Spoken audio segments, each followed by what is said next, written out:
Құрметті бауырлар, біз Қоянды ауылындамыз. Қоянды ауылының мешітінің бас имамы. Бүгінгі үй осы кісіге табысталатын болады, бірақ өзі білмейді. Ал бұл кісі бізге өзінің мешіттегі құрылыстарын бізге таныстырып жүр.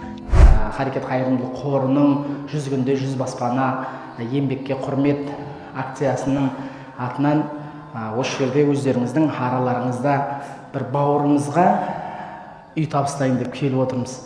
Соны 1190 баспана өздеріңіздің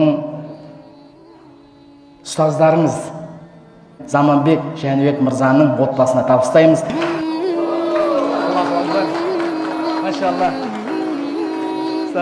Машалла. 5 баланы тәрбиелеп, өзінің жаңағы мұқтаждығын ешкімге көрсетпей, бүкіл күш-қуатын сіздер үшін ауылдың өсуіне, өркендеуіне бар күшін салып жүрген ұстазымызға әуелі Алла, сосын дұғадамыз.